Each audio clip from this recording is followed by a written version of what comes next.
Hi, I'm Matthew Buzzi from PCMag, and I'm here with the Microsoft Surface Duo 2, an improvement over the original, which is a really interesting concept in and of itself, but had room for improvement. And this time around, Microsoft has added several features, sort of tweaked the design to make this idea that seems good on paper even better. This is running on Android 11, so this is a true mobile device. It's not a Windows phone from back in the day. And the screens are a little bit bigger this time around. You got a 5.8-inch display.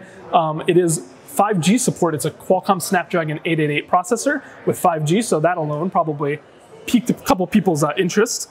The camera also was one of the areas that we targeted as probably some of the biggest room for improvement on the original, and this time this sort of 3-lens array lends itself to hopefully better photo quality.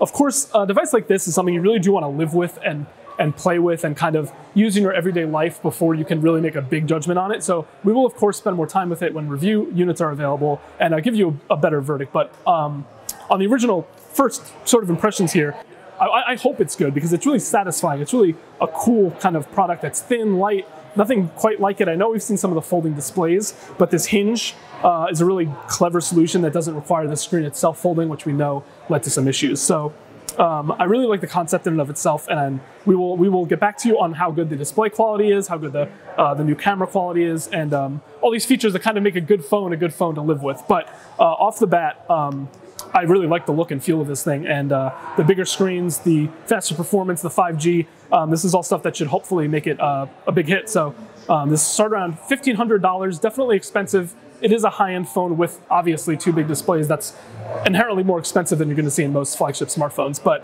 that price brings it up to nearly high-end PC range. So I do understand if there's some hesitation there, but we will tell you if it's worth it again when we're able to run the full review. I do like what I see a lot here, and hopefully the Duo 2 will improve on its predecessor. Thank you so much for tuning in.